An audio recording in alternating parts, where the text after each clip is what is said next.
troisième région la plus peuplée de France avec 6 millions d'habitants, les Hauts-de-France sont aussi la deuxième région la plus jeune de l'Hexagone, derrière l'Île-de-France, avec plus d'1 million d'élèves scolarisés du préélémentaire au lycée et plus de 100 000 enseignants et personnels de l'éducation nationale. Mais avec le déclin démographique, comme ailleurs en France, des classes et des établissements doivent fermer progressivement. Selon l'INSEE, la région Hauts-de-France perdrait 150 000 élèves à l'horizon 2040. Dans une région faite de contrastes, marquée par la désindustrialisation et d'importantes difficultés économiques depuis les années 1980, l'égalité des chances à l'école veut-elle encore dire quelque chose?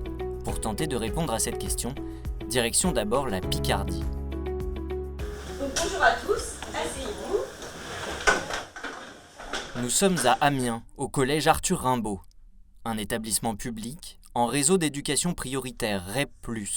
Mise en place en 2015 par le ministère de l'Éducation nationale, la politique d'éducation prioritaire vise à réduire les écarts de réussite entre les écoles et collèges qui en font partie et les autres, plus favorisés. Concrètement, des moyens renforcés pour l'action pédagogique, pour un meilleur suivi des élèves et pour des projets d'envergure. J'ai une petite boîte magique, et à l'intérieur, il y a des noms d'animaux. Il va falloir que vous trouviez un maximum de mots qui riment avec ce nom d'animal. Avec une attention particulière sur l'expression orale, comme lors de cet atelier d'improvisation théâtrale. C'est par là, oui, c'est bien par là. Oh, regarde, une barre là. Je t'en dans la poubelle. Les Hauts-de-France comptent aujourd'hui 159 réseaux d'éducation prioritaire, répartis sur les 2 académies d'Amiens et de Lille. C'est presque 15% de l'ensemble des établissements REP et REP+, en France. Une concentration de moyens pédagogiques supplémentaires destinés à corriger les inégalités sociales, économiques ou culturelles. Et au collège Arthur Rimbaud, un combat de tous les jours, celui pour l'égalité des chances. L'égalité des chances, c'est ce qui conduit l'école, par exemple, à faire en sorte que la même éducation soit proposée, offerte à l'ensemble des élèves d'un pays, d'une académie ou d'une ville, quels que soient les milieux d'origine duquel ils viennent, à moyens égaux ou pas, et à proposer la même éducation, la même possibilité d'avoir accès demain à un cycle supérieur, à l'enseignement supérieur, et donc à une égale réussite dans le système scolaire. C'est un des principaux objectifs, c'est-à-dire que tout élève qui arrive chez nous doit avoir les mêmes possibilités, peu importe ses origines sociales, économiques, culturelles, on doit lui ouvrir le champ des possibles et toutes les portes. L'école, justement, fait tout pour que tout le monde puisse être sur un pied d'égalité, et c'est là notre rôle. Pour la première fois cette année, le collège Arthur Rimbaud ouvre ses portes à une cinquantaine de CM1 venus d'une école voisine avec leurs parents. Au programme de la journée, des ateliers laser tag, échecs et même un escape game. Table bleue, 0,22. Il y a un autre texte en dessous. Attends, regarde mon grand, faut le mettre là ici. On a 1 minute sans plus. L'objectif, dédramatiser l'entrée en 6e, faire découvrir l'établissement et surtout convaincre les parents d'y scolariser leur enfant. Pas toujours facile dans la cité éducative d'Amiens-Nord, un quartier souvent présenté comme sensible. On y compte environ 20 000 habitants, 70% de logements sociaux et un fort taux de chômage. Un environnement socio-économique peu favorable à la réussite des élèves, confirmé par l'indice de position sociale, ou IPS. Un indicateur mesuré depuis des années par le ministère de l'Éducation nationale et rendu public il y a quelques mois seulement.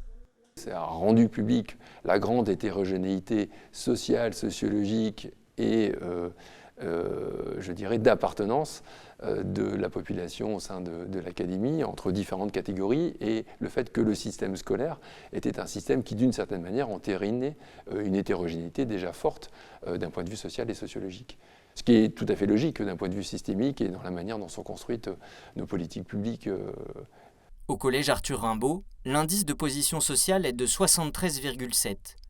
Un résultat bien loin de la moyenne française, à 103. Bien loin aussi des scores dans le privé, qui poussent beaucoup de parents à se détourner des collèges de leur secteur. Un phénomène d'évitement scolaire que tous les professionnels de l'éducation veulent conjurer. Car derrière la carte scolaire, derrière l'enjeu de la mixité sociale, économique, culturelle, il y a bien sûr celui de l'égalité des chances à l'école. L'hétérogénéité en fait, du collège est un vecteur en fait, de réussite et permet de donner une dynamique au collège qui est essentielle. Notre objectif, c'est d'avoir des élèves qui viennent de divers horizons et qui vont s'enrichir les uns les autres de par leur culture, leur passé, leurs origines. Il y a du travail, c'est peut-être ça qui est intéressant aussi, c'est vivant, c'est très vivant. Il y a plein d'élèves différents, plein de problématiques différentes, plein de choses à y faire, quoi. On a gagné une certaine mixité, maintenant on n'en est pas là non plus, on n'est pas la mixité. Mais voilà, tous nos efforts tendent pour obtenir cet objectif utopique. Mais le tout, c'est d'essayer d'augmenter au fur et à mesure, quoi. C'est-à-dire que quand je suis arrivé, il y avait par exemple, quand je faisais les dossiers d'inscription, je ne voyais pas enfants de médecins ou enfants de profs. Maintenant, c'est pas si exceptionnel que ça, quoi.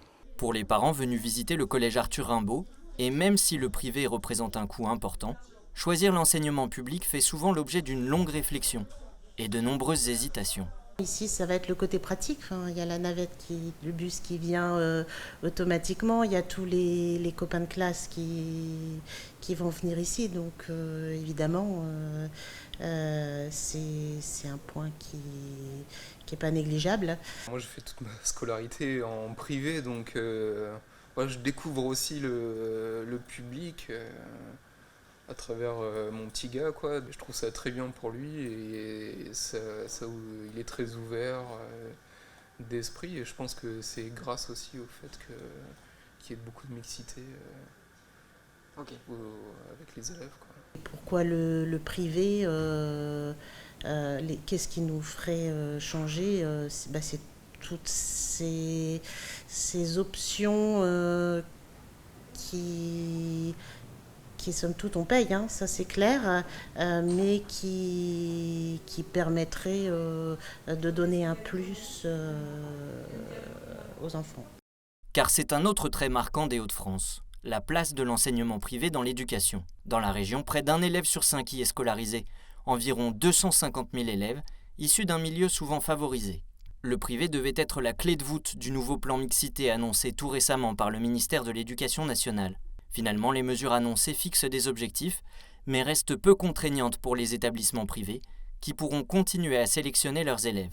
C'est assez historique, c'est une terre industrielle qui avait des entreprises avec des moyens et qui créaient leurs propres établissements pour former leurs propres jeunes. Et donc ça rentrait dans un système privé. Et c'est comme cela que les établissements se sont développés dans le nord de la France. Ça a beaucoup été transformé puisqu'on n'est plus sur une thématique dans les lycées et dans les formations, mais c'est devenu des formations plus générales. C'est le choix des établissements privés, la mixité ou pas. Ce qui est plus naturel sur les établissements publics. Je crois qu'il ne faut pas cibler une formation ou une autre et pas les opposer. Parmi les efforts faits ces dernières années pour tenter de résorber les inégalités à l'école, on compte les cités éducatives, les cordées de la réussite ou devoirs faits, un dispositif d'aide aux devoirs qui sera généralisé en 6e dès septembre 2023. Quant à la région Hauts-de-France, elle a lancé la plateforme Proche Orientation, un pass numérique pour lutter contre l'illectronisme, une aide financière pour passer le permis de conduire ou la carte Génération Hauts-de-France pour les lycéens et les apprentis. L'égalité des chances, c'est au travers de nombreux dispositifs, c'est au travers de nombreuses actions. Je pense par exemple à un dispositif d'accompagnement éducatif que nous mettons en place qui s'appelle PEPS. Ça permet aux jeunes de pouvoir suivre des expositions de culture et nous l'avons hors les murs et dans les murs, c'est évidemment d'emmener nos jeunes à l'extérieur de leur établissement scolaire pour aller voir une pièce de théâtre, une exposition. Ce sont des transports de bus, c'est donc un budget pour la région des Hauts-de-France d'accompagner les établissements. Je dirais qu'il y a un dernier échelon aussi dans l'égalité des chances, c'est leur permettre d'accéder à des internats pour qu'ils puissent justement apprendre là où ils se situent, en tout cas dans la formation qu'ils souhaitent et non pas dans celle qui est à côté de chez eux. À l'initiative du gouvernement, de la région ou du département, toutes ces politiques publiques portent-elles leurs fruits ? Tout ça, on le voit à travers nos résultats, puisqu'on n'a pas à rougir de nos résultats au DNB, et puis on le voit aussi dans la poursuite d'études de nos élèves. Donc on les suit et on voit que justement, ils ont un avenir devant eux et que ça fonctionne. Donc tout ce qu'on a mis en place au collège, avec du devoir fait, des ateliers en 3e, des sorties culturelles nombreuses, ça porte ses fruits. C'est une nouvelle mise en forme, un nouveau pilotage et peut-être une concentration des moyens et des financements de projets sur un guichet, alors qu'avant c'était un peu plus diversifié, quoi.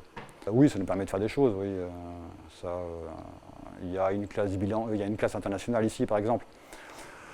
C'était un projet cité éducative.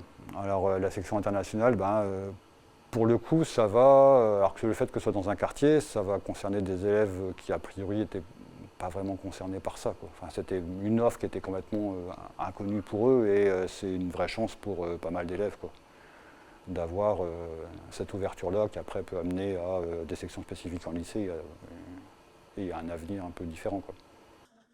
Pour beaucoup d'initiatives lancées ces dernières années, il est encore trop tôt pour tirer un bilan. Le succès ou l'échec d'une politique se mesure sur le temps long et se compare bien souvent aux coûts financiers.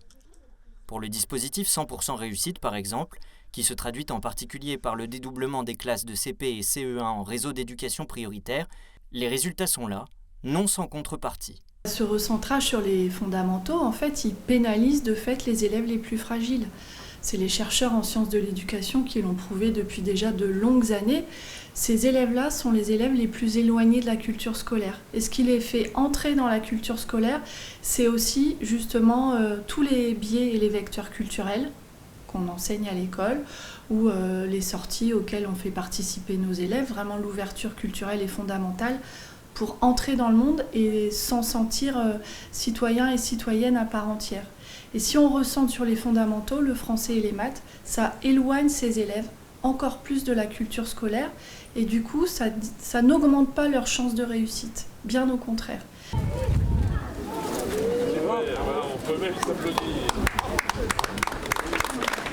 Venu inaugurer la fin des travaux du collège Alain Jacques à Hailly-le-Haut-Clocher, une commune rurale près d'Amiens, le recteur de l'académie assume de donner la priorité à certains apprentissages. J'assume totalement de dire qu'il y a des apprentissages qui sont fondamentaux, tout simplement parce que lecture, écriture, calcul, pour ajouter civisme, si vous n'avez pas ces bases, derrière tout le reste est plus compliqué. Et donc l'histoire-géographie, les sciences, même les arts, si vous n'avez pas ces bases solides, tout le reste va être entravé en quelque sorte. Donc je pense que c'est la priorité des priorités, c'est ce qu'on doit à nos élèves, c'est la mission de l'école. Et il faut vraiment se concentrer là-dessus. À ses côtés, le président et la vice-présidente du conseil départemental de la Somme. Pour ces grands travaux de réhabilitation et d'extension, aidés par l'Union européenne, le département a déboursé plus de 10 millions d'euros sur 4 ans. Un nouveau bâtiment, tout en bois et en verre, avec un nouveau CDI. Et une cantine scolaire qui met en valeur les produits locaux. Le chemin vers l'égalité des chances, il pourrait aussi passer par ces nouvelles priorités. L'alimentation, le bien-être, le développement durable. Alors on fait un pas effectivement vers l'idéal égalité des chances pour l'ensemble des enfants. Donc c'est un vrai pas, on le voit aussi dans cet environnement, dans cet endroit qu'est le CDI, de permettre aux élèves de passer du livre au numérique, de pouvoir se retrouver dans une salle et s'isoler. D'être ici à proximité des classes, d'avoir en tout cas un environnement approprié et propice à un vrai épanouissement de tous les élèves ici à Hailly-le-Clocher pour le territoire et pour le département. C'est un élément important pour l'éducation au développement durable. On sait que c'est une thématique auquel les enfants sont sensibles. Il y a un certain nombre de choses qui sont dans le contenu des enseignements. Il y a des projets qui peuvent être portés par les élèves. On a des choses d'ailleurs très singulières, découverte de la nature, d'entretien d'espace pour la biodiversité, etc. Et puis je pense que le bâtiment lui-même, la qualité du bâtiment participe à cette éducation au développement durable. Donc ça, je crois que c'est important. Et par ailleurs, évidemment, mettre tous les enfants dans les mêmes conditions, dans les meilleures conditions, c'est un élément décisif pour les apprentissages. Et donc de ce point de vue-là, ça participe évidemment à l'égalité des chances. La région Hauts-de-France est aujourd'hui la première région agricole de l'Hexagone. Et les territoires ruraux, comme Hailly-le-Haut-Clocher, font eux aussi face à de nombreux défis. L'offre de transport et la mobilité des jeunes en particulier, mais aussi l'accès à certains services publics, à une offre culturelle et bien sûr éducative plus riche en ville. En 2021, l'Académie d'Amiens a pris part à une expérimentation, les territoires éducatifs ruraux, que le ministère de l'Éducation nationale veut désormais généraliser. Objectif affiché, mettre fin à l'autocensure, améliorer l'orientation et l'accès des jeunes aux études supérieures. Mieux informés, mieux orientés, c'est justement une priorité de la région Hauts-de-France et une clé pour prétendre à l'égalité des chances. Il y a des sondages qui sont faits et qui expliquent que 80% des jeunes, ce sont les parents qui choisissent la formation. Je veux bien l'entendre quand on est en 4e, en 5e, en 3e, voire même au lycée, on ne sait pas obligatoirement ce que l'on a envie de faire. Mais lorsque l'on sait à cet âge-là ce que l'on a envie de faire, il faut faire en sorte qu'on puisse faire ce qu'on a envie de faire. Et bien souvent, parce que la chaudronnerie n'a pas une bonne image, mon fils ne va pas être plombier, il ne va pas être boucher, eh bien on fait en sorte que le jeune ne puisse pas aller là où il a de l'appétence. Je crois qu'une des réponses à l'égalité des chances, c'est bien évidemment de permettre aux jeunes de pouvoir suivre ce qu'il a envie de faire.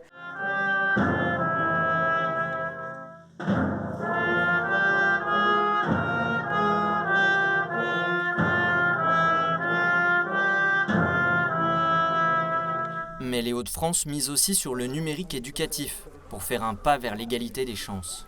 C'est une vraie priorité. On a des gros budgets qui sont alloués chaque année. On fait des plans triennaux pour amener le Wi-Fi dans tous les collèges, pour que dans tous nos collèges, vous le voyez derrière nous, on ait des ordinateurs à disposition, pour que dans les classes, on puisse en avoir.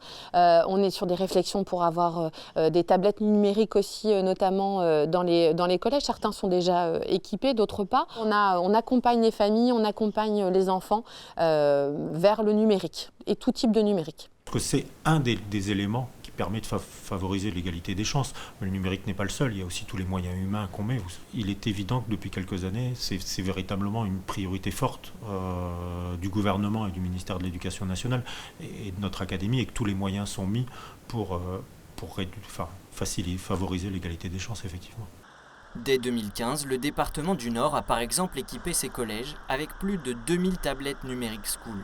Dans le Pas-de-Calais, cette fois, à Bully-les-Mines, le lycée Léo-Lagrange utilise le numérique pour favoriser l'inclusion et l'accessibilité. Car si l'égalité des chances est bien une question de réussite et d'ambition, elle concerne aussi tout simplement l'accès à l'éducation. Je mange parce que j'ai faim, je m'ennuie, j'ai besoin de dioxygène et j'ai besoin d'énergie. J'ai besoin d'énergie? Oui, en effet. Vous ne la voyez pas et pourtant, Estelle est bien en cours. Grâce à Teddy, un robot de téléprésence qui permet aux élèves empêchés, handicapés ou hospitalisés de suivre leur scolarité et préparer leurs examens dans les meilleures conditions. Depuis toute petite, Estelle rêve de devenir sage-femme. En première ST2S au lycée Léo-Lagrange à Bully-les-Mines, elle souffre du dos depuis un accident. Alors son emploi du temps a été aménagé pour lui permettre de suivre certains cours en présentiel et d'autres depuis chez elle, grâce au robot. De chez moi, j'ai un ordinateur avec une manette pour pouvoir le déplacer, un casque fourni avec l'ordi et une souris aussi. C'est mieux pour suivre les cours parce qu'avant, comme je n'allais plus en cours, j'arrivais plus à suivre. Je peux discuter avec les profs, je peux me déplacer où je veux. Je peux faire comme si j'étais ici sans être ici en fait.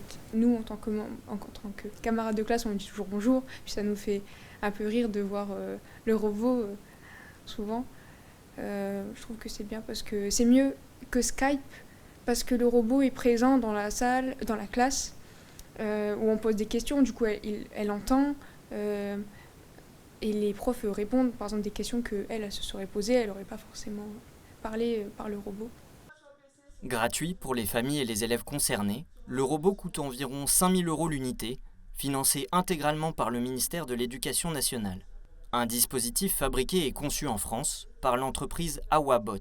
Après un temps d'expérimentation, la région académique Lille-Hauts-de-France a décidé de l'adopter définitivement. Dans la seule académie de Lille, une 60aine de robots est ainsi déjà opérationnelle et plusieurs centaines sont en passe d'être déployés.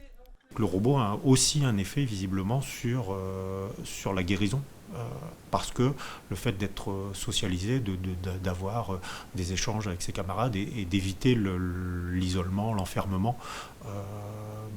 permet aussi aux élèves d'avancer peut-être un peu plus vite sur le chemin de la guérison. Donc ça c'est aussi un effet qu'on pressent et qu'on mesure peut-être plus difficilement, mais qui est important pour nous. Il peut, on va dire, oui, favoriser l'égalité des chances dans la mesure où on a vu des élèves ici, par exemple, monter dans la classe supérieure ou grâce au robot à garder un certain niveau et peut-être, même s'il double, ça permet déjà de garder un lien avec les autres, puis en même temps de continuer à apprendre sur les matières nobles comme le français, les maths, etc.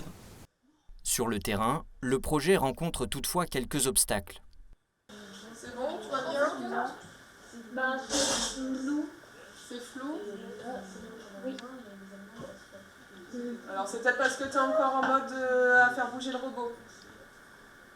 Alors attendez. Parce que je sais que des fois il y a un temps d'attente entre le fait que tu prennes le... Par exemple, Estelle ne peut pas signaler discrètement qu'elle veut participer. Surtout, la connexion n'est pas toujours optimale, ce qui limite pour le moment la plus-value du dispositif en termes d'interactivité et de lien social. Enfin, depuis l'année dernière, le visage de l'élève n'apparaît plus. Je pense que les choses pourraient tout à fait, on a fait remonter ce besoin, pourraient, je pense, évoluer dans les mois ou les années à venir pour qu'effectivement, si l'élève et sa famille en sont d'accord, il puisse à nouveau partager son image. Il y a certains problèmes de réseau, en fait. Des fois, je ne peux pas avoir cours parce qu'il n'y a pas de réseau dans certaines salles. Des fois, il ne se connecte pas du tout, le robot il s'éteint. Ou des fois, j'ai du son mais pas d'image. Ou des fois, je vois l'image pixelisée. Ou des fois, je vois des images mais j'entends rien. Quand il n'est pas possible de se connecter à un réseau Wi-Fi, on est obligé de passer par la 4G. On a des cartes SIM que le ministère a mis à notre disposition, qu'on met dans les robots et qui permettent de se connecter. Malheureusement, il y a encore des zones où la couverture 4G est plus ou moins bonne. Et parfois, effectivement, on l'a un peu vu tout à l'heure, il peut y avoir des petits effets de latence, mais globalement, c'est plutôt un problème qui se règle assez bien dans le partenariat avec les collectivités. Le lycée Léo Lagrange accueille des filières générales et technologiques, mais aussi un lycée professionnel avec un centre de formation pour apprentis. L'apprentissage, c'est justement un des points forts de la région Hauts-de-France ces dernières années. Après des décennies de désindustrialisation, la région se réjouit aujourd'hui des bons chiffres de l'emploi. 50 000 demandeurs d'emploi en moins entre 2021 et 2022, et parallèlement, une augmentation d'environ 20% du nombre d'apprentis en un an, avec 65 000 jeunes en formation. Pour la région Hauts-de-France, une priorité absolue. C'est évidemment pour moi l'emploi, mais accompagné de la troisième révolution industrielle, c'est-à-dire d'avoir en ligne de mire évidemment les métiers de demain et de mettre l'emploi au même niveau dans les métiers de demain, pour permettre à nos jeunes de s'épanouir et de bien réaliser qu'un parcours professionnel, ça se construit sur un territoire, mais pas que, ça se construit aussi avec des envies. Au cœur d'un ancien bassin minier, dont les corons et les terrils restent les traces, Bully-les-Mines s'est construit une réputation de plateforme logistique et la commune attire progressivement de nouvelles entreprises. Avec la réforme des lycées professionnels qui doit renforcer leur attractivité, allonger les périodes de stage pour les jeunes apprentis et surtout les rémunérer, l'offre de formation doit s'adapter localement. Actuellement, on ferme certaines formations pour en ouvrir d'autres et donc les élèves ont de moins en moins le choix. Par exemple, ici, on avait des GA, donc gestion administration, et il y avait de la comptabilité. On n'a plus qu'une section. Les classes ont fermé en gestion administration. Apparemment, on aura de moins en moins besoin de secrétaires. Comptabilité, on n'en fait plus. Donc, ces formations-là n'existent plus. Le fameux GA que je pointe et que je donne très souvent en exemple, lorsque l'on prend cette formation-là, 8 jeunes sur 10 ne trouvent pas d'emploi en sortant de leur formation. Pourquoi ? Parce que c'est gestion et administration, quelque chose de très simple, sauf qu'aujourd'hui, les métiers ont évolué, les chefs d'entreprise et d'ailleurs tout le monde maintenant s'est tapé sur un ordinateur et faire ses propres notes. Et donc le domaine de gestion et administration n'est plus fléché, en tout cas, comme un métier dans les entreprises. Donc nous devons nous réadapter. Dans les lycées professionnels, toutes les formations jugées non insérantes devront fermer d'ici 2026. Calquer la formation sur le bassin d'emploi, le projet doit permettre à l'Éducation nationale de tenir sa promesse d'égalité des chances, d'émancipation. Dans son dernier rapport, pourtant, l'Observatoire des inégalités constate cette année encore, partout en France, une tendance à la hausse des inégalités à l'école, premier et second degré confondus. Selon l'association, rien n'indique qu'elle se résorbe, et l'idéal d'égalité des chances semble ainsi s'éloigner toujours plus. C'est une forme de mythe. On peut faire semblant de dire que les conditions sociales, sociologiques, territoriales sont égales, mais en réalité, elles ne le sont pas complètement. Et l'acceptation de ça, c'est l'un des premiers leviers par lequel on parvient à accepter de mettre en place des mesures visant à corriger les inégalités sociales, éducatives, d'accès à la santé, d'accès au territoire. L'égalité des chances, c'est un peu comme le pied de l'arc-en-ciel. Hein. Voilà, on ne le trouvera jamais. Maintenant, le tout, c'est d'aller vers ça, de tendre vers ça. Après, on peut pas... le travail de l'école, c'est peut-être à la limite de contrebalancer, de rééquilibrer. La combinaison entre des actions de politique publique visant l'individu et des actions de politique publique visant les structures et le système me semble être, en tout cas vraiment à titre personnel, le seul moyen maintenant d'essayer d'améliorer les politiques d'égalité des chances ou de réussite sociale ou de réussite éducative. C'est-à-dire qu'on voit bien les limites d'une action qui est uniquement structurelle, on voit bien d'un point de vue politique les limites d'actions qui seraient uniquement centrées sur l'individu, mais je pense qu'il faut mieux parvenir dorénavant, pour la suite, à combiner action vers les individus et vers les structures et les systèmes. Sur le terrain, du Nord à l'Aisne, de la Somme au Pas-de-Calais en passant par l'Oise, tous les acteurs de l'éducation que nous avons rencontrés restent combatifs. Lucides sans être résignés, ils sont plus que jamais engagés pour dynamiter les déterminismes sociaux, économiques et culturels que leurs élèves doivent affronter pour réussir. Inclusion et accessibilité, innovation pédagogique, aide à l'orientation ou solutions numériques, les chantiers sont nombreux. Ils doivent permettre d'effacer les stigmates autant que possible.